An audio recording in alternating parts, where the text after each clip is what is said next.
तो आज मैं 6th स्टैंडर्ड का हिस्ट्री पढ़ाने वाला हूँ, the Harappan civilization, chapter number 3 Harappan civilization, जिसे हम हिंदी में बोलते हैं सिंधु संस्कृति बोलते हैं, सिंधु घाटी की सभ्यता भी बोलते हैं। और हड़प्पन सिविलाइजेशन को दोस्तों हम लोग बोलते हैं इंडस वैली सिविलाइजेशन भी बोलते हैं, जिसको हिंदी में सिंधु घाटी की सभ्यता भी कहा जाता है।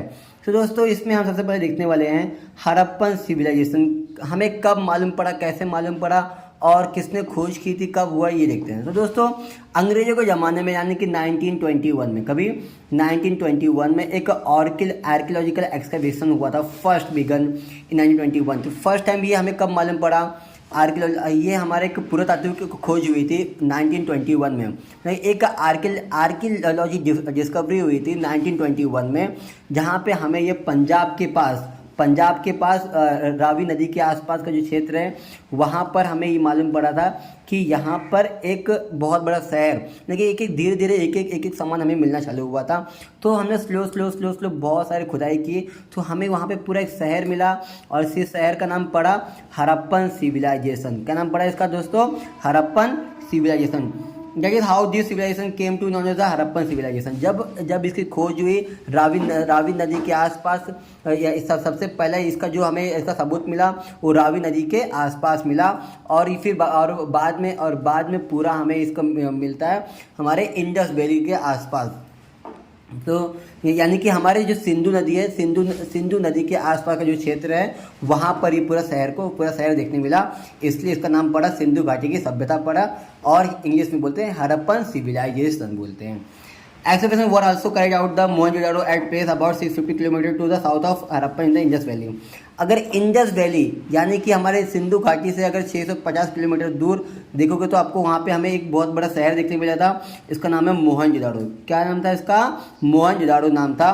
तो दोस्तों हमारे हड़प्पन सिविलाइजेशन में ही हमारा मोहनजोदाड़ो भी आता है। मोहनजोदाड़ो, जहाँ आप मोहनजोदाड़ो दोस्तों फेमस है अपने द ग्रेट बाथ के लिए, मतलब कि काफ़ी बड़ा बाथ वहाँ पे, इसका नाम है the great bath of Mohenjodaro. देखो जैसे कि दोस्तों आपको फोटो दिखाता हूँ, ये देखिए the great bath of Mohenjodaro इसके लिए काफ़ी ज़्यादा फेमस है ये।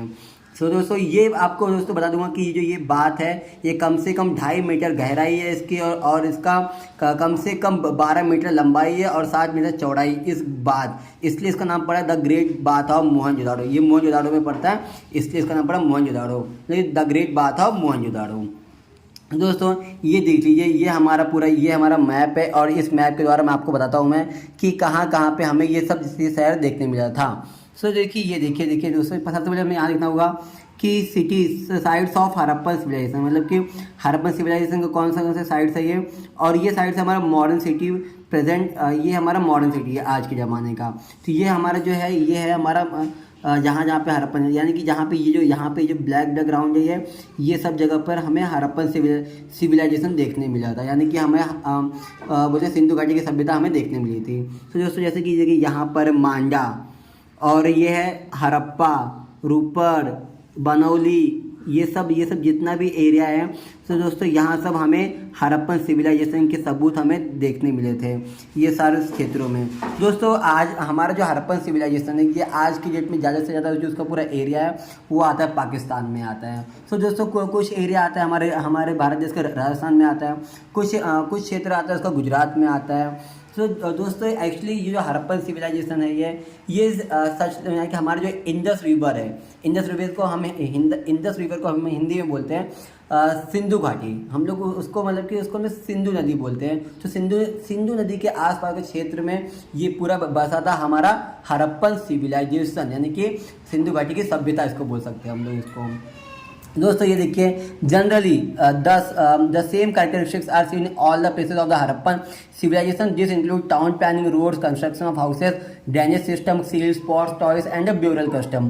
तो दोस्तों जैसे कि अभी बताया गया यहाँ पे कि जनरली क्या बोला गया कि same characteristics are seen in all the places. अभी दोस्तों ये फिर से देखिए कि ये सब जितने भी ब्लैक डॉट्स हैं ये सारे जगह पर हमें सेम कैरेक्टरिस्टिक्स सेम बहुत सारी चीज़ें, जैसे कि हमें बहुत सारे रॉक ब्रिक्स देखने मिले, ब्रिक्स यानी कि हमें ईंट वगैरह देखने मिले, बहुत सारे सील्स यानी कि कॉइन वगैरह देखने मिले, और भी जो जैसे टाउन प्लानिंग, जैसे कि वहाँ का नगर कैसा बना है कैसा नहीं, ये सब कुछ हमें सेम टू सेम सारे प्लेसेस पे हमें देखने मिले।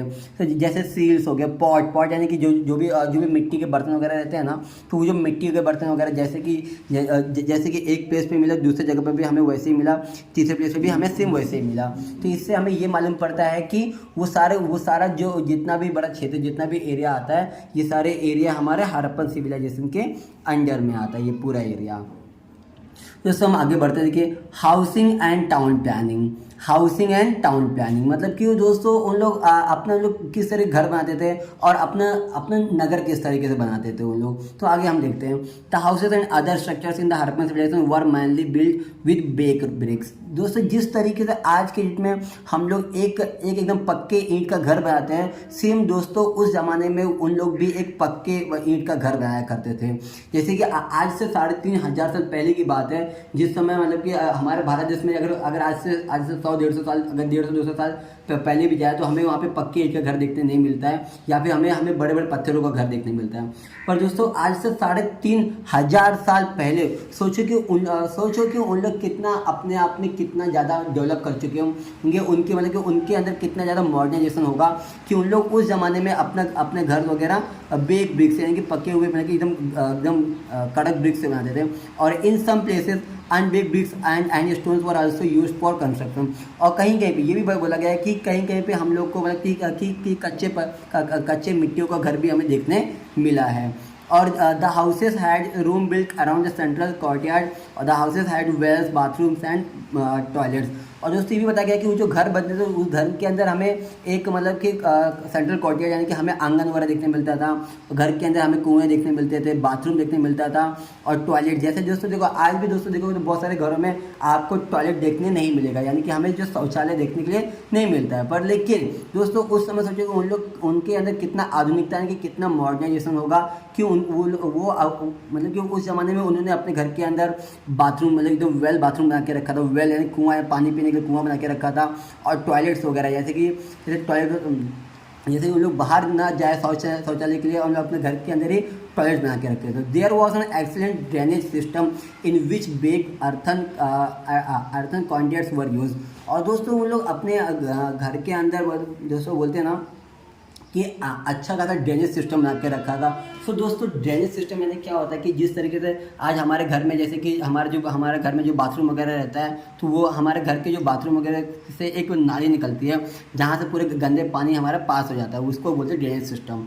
तो ये जो उन्होंने एकदम परफेक्ट एकदम अच्छा ड्रेनेज सिस्टम बना के रखा था। तो दोस्तों यहाँ पे आप लोग देख सकते हो, देखो यहाँ पे देखो बाजू से देखो, यहाँ पे देखो जिस तरीके से यहाँ साइड से देखो ये जो नाली वगैरह जाती हैं, ये सब उनका एक अच्छा वेल ड्रेनेज सिस्टम था। अगर दोस्तों चाहो तो आप लोग देख सकते हो, देखो एकदम जो पत्थर एकदम वेल ब्रिक है, एकदम अच्छा, जैसे आज की डेट में जैसा पत्थर होता है उस ज़माने में लोग वैसे पत्थर यूज़ करते थे। तो दोस्तों the street had covered drainage bills with bricks and this shows great concern regarding public health. तो दोस्तों मतलब कि इससे हमें ये मालूम पड़ा कि वो जो इसमें ये भी बताया गया दोस्तों कि उस ज़माने में उन लोग अपने रास्तों के किनारे पे भी उन लोग एक ड्रेनेज सिस्टम रखते थे, जैसे कि गंदा पानी बाहर रोड पर ना आए, वो उस नालियों से बाहर निकल जाए अच्छे। तो उन लोग इससे ये मालूम पड़ता है दोस्तों कि उस ज़माने में वो लोग पब्लिक हेल्थ का कितना ज़्यादा ध्यान रखते थे, मतलब कि पब्लिक अवेयरनेस पे कितना फोकस करते थे। The streets were broad and laid out in a grid pattern.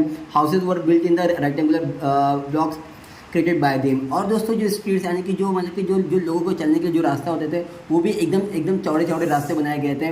और उनके घरों का शेप जैसे आज के डेट में हमारे घर का शेप मतलब कि जैसे आज के डेट में हमारे घर का शेप कैसा स्क्वायर शेप में, रेक्टेंगुलर शेप में होता है। दोस्तों उस ज़माने में भी वो लोग अपने घर का शेप इस तरीके से बनाते थे। The towns were divided into 2 or more sections and each section separate fortification। और दोस्तों उन लोग टाउन्स यानी कि नगर उन लोग अपने नगरों का अलग अलग पार्ट्स में डिवाइड करके रखते थे, एक सेक्शन में नहीं अलग अलग सेक्शन में डिवाइड करके रखते थे, जैसे कि किसी को कोई भी इश्यूज ना हो। दोस्तों सील्स एंड पॉट्स अभी सील्स एंड पॉट्स, दोस्तों सील्स क्या होते हैं कि अभी ये देखिए सील्स यानी कि सिक्के, जिसको हम बोलते हैं सिक्का बोलते हैं, कॉइन बोलते हैं, वो सील्स होते हैं। तो दोस्तों कि उस ज़माने के जो उस ज़माने में जो वहाँ पे जो राजा महाराजा हुआ करते थे, उन लोग अपने अपने शहरों के लिए, अपने अपने राज्यों के लिए वो लोग सील्स वगैरह बनाते थे, जैसे कॉइन वगैरह बनवाते थे। तो दोस्तों इन कॉइन्स पर जैसे कि एनिमल्स के, जैसे कि एनिमल्स के फोटोज़ वगैरह होते थे, और किसी किसी कॉइन्स में तो आपको देखने मिलेंगे कि किसी किसी इंसानों का भी फोटो देखने मिल जाएगा। और जैसे कि buffalo, oxen, elephant, rhinos, tiger, जैसे कि हिंदी में बोले तो जैसे कि भैंस, बैल, हाथी, गेंडे और मतलब कि हमारा बाघ, इन सब का और भी अलग अलग जानवरों के लोग फोटो वगैरह लगाते थे। और दोस्तों इवन यहाँ तक कि एक imaginary ones like the unicorn, मतलब यूनिकॉर्न का भी उन्होंने फोटो। सोचिए कि दोस्तों आज तक हमने जिस जानवरों के बारे में हमने पता नहीं कर पाया यूनिकॉर्न के बारे में, तो जो उस समय उन लोग अपने इमेजिनेशन से यूनिकॉर्न का भी फ़ोटो, ये देखिए दोस्तों अपने यूनिकॉर्न का फ़ोटो भी उन लोग अपने सील पे छापते थे। सोचिए इसका मतलब ये है कि वो हमसे कितना आगे होंगे, यानी कि वो उस ज़माने में कितना मॉडर्नाइजेशन होगा, कि सोचिए कितना आगे थे वो।